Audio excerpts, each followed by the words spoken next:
अस्सलाम वालेकुम नाज़रीन, सौरभ बरकत आपसे मुखातिब है। एक बहुत बड़ी वारदात डाली गई है, बल्कि जमहूरियत के ऊपर एक हमला किया गया है।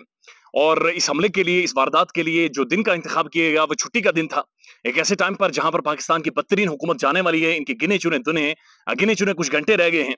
और एक ऐसे टाइम पर जहां पर इस्लामाबाद में छुट्टी कर दी गई कल के दिन, यानी चाइना की एक बहुत आम तरीन पर्सनैलिटी, एक डिग्नेटरी पाकिस्तान आने वाली है। लेकिन ऐसे टाइम पर यह वारदात डालने की कोशिश की गई, लेकिन बिल्कुल आखिरी लम्हात पर जहां पर यह वारदात तकरीबन कंप्लीट होने वाली थी, किसी ने कोई फॉरेन इंटरवेंशन की, या पाकिस्तान के अंदर कोई मैसेज भेजा गया, या मुक्तदिर हलकों ने कोई मैसेज भेजा कि आग के साथ इस वक्त ना खेलें। और इस सारी चीज को रिवर्स किया गया है, इस सारी वारदात को बुनियादी तौर पर रिवर्स किया गया है। और ये सारी वारदात क्या थी आपके सामने रखेंगे। साथ साथ एक और लॉन्चिंग हुई है, और ये शब्बर जैदी साहब की जियो न्यूज के एक अहम तरीन प्रोग्राम में लॉन्चिंग हुई।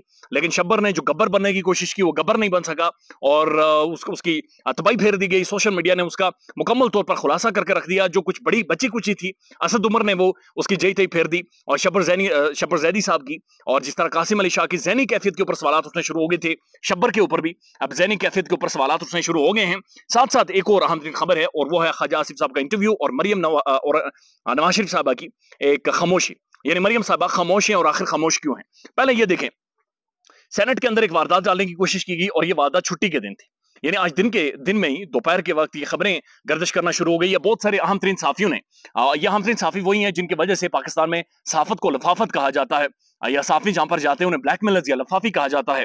ये वही साफी हैं जो सिस्टम के बेनिफिशरी हैं। ये वही साफी हैं जो कोई भी हुकूमत आती है उनके साथ अपना एक नेक्सस बनाकर, एक अलायंस बनाकर बाकायदा से वहां से बेनिफिट लेते हैं। और ये साफी नहीं है, बल्कि सिस्टम के बेनिफिशरी लोग हैं, जो this way that way system से फायदा उठाते रहते हैं।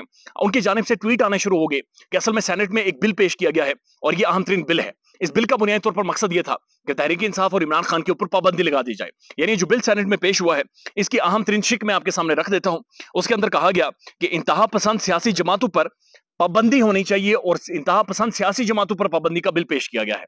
अब इमरान खान तहरीक इंसाफ इसका शिकार हो सकते थे, आ चुके सिस्टम को मैनेज करते हुए 9 मई और मुख्तलिफ वाकयात को इनके साथ जोड़कर तहरीक इंसाफ और इमरान खान को इंतहा पसंद साबित करने की कोशिश की जाती। और जब ये चीज साबित हो जाती तो उसके बाद इमरान खान और तहरीक इंसाफ पर पाबंदी लगाकर बात खत्म करवा दी जाती। यानी दिस इज हाउ जो कि ये इस वक्त की रिजीम चाहती है, और ये जो करना चाहते हैं। लेकिन फिर अचानक से जब बिल पेश कर दिया गया तो फिर प्रोटेस्ट शुरू हो गए। और गस करें, प्रोटेस्ट सेनेट के अंदर किसके होते हैं? प्रोटेस्ट JUIF करती है, यानी मौलाना फजलुर रहमान साहब की पार्टी करती है। प्रोटेस्ट मुस्लिम लीग नून करती है। प्रोटेस्ट पाकिस्तान पीपल्स पार्टी करती है। जबकि तहरीक इंसाफ के सेनेटर्स इसके ऊपर खामोश होते हैं।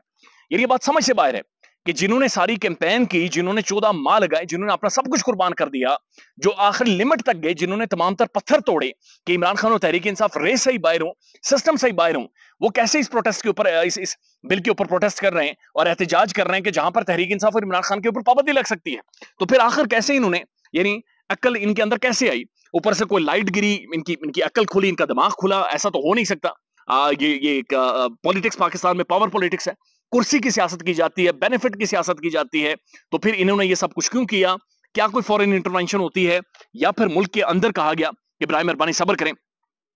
आप यहां से अंदाजा लगा लें कि JUIF के सेनेटर्स कहते हैं कि अगर ये बिल मंजूर हो गया तो ये तमाम तर सियासी जमातों की खुदकुशी होगी।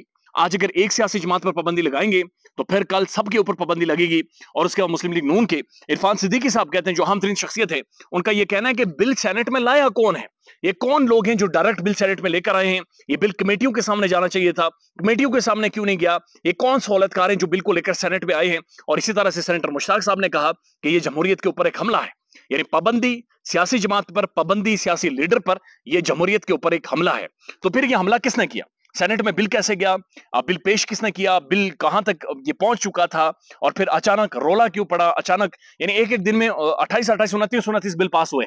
तो फिर ये बिल क्यों ड्रॉप करना पड़ा? और उसके बाद जो सेनेट के चेयरमैन थे, उन्होंने इस बिल को ड्रॉप कर दिया। और सेनेट के जो चेयरमैन है सादिक संजरानी साहब, वो भी आपको पता है कि कहां से आए हैं। उनके बारे में बाकायदा से उनकी जो कैंडिडेट थे हासिल बजंजो साहब, उन्होंने कहा था कि जनरल फैज के वोट हैं।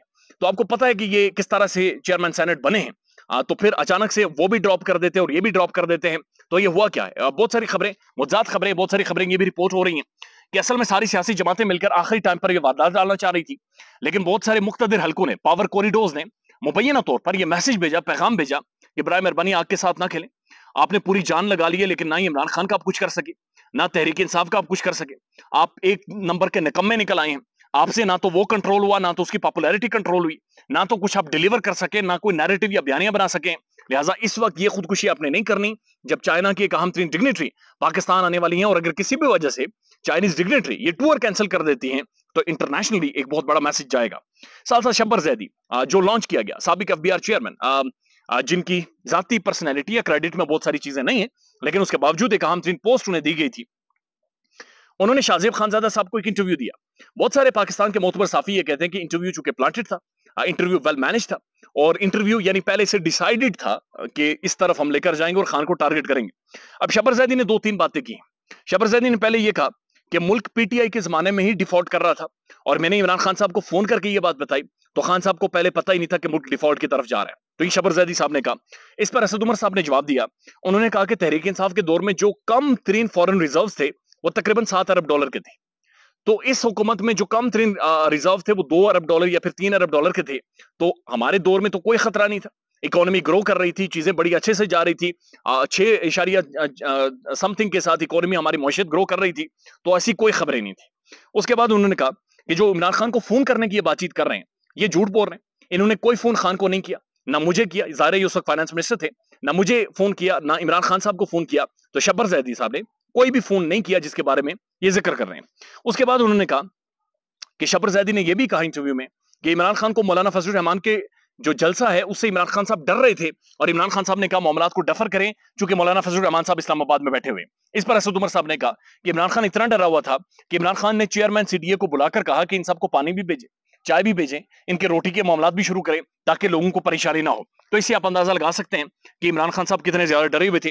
اور تیسری چیز انہوں نے کہا جی کہ میں نے کچھ چیزوں کے اوپر جب ٹیکس لگانے کی بات چیت کی تو عمران خان نے کہا کہ ٹیکس نہ لگائیں، چونکہ جو ٹرائبل ایریاز ہیں وہاں پر پشتون تحفظ موومنٹ ہے PTM منظور پشتین صاحب کی، تو وہ دوبارہ سے ایکٹیو ہو جائیں گے اور میرے لیے بہت مشکل ہو جائے گا لا اینڈ آرڈر کو کنٹرول کرنا۔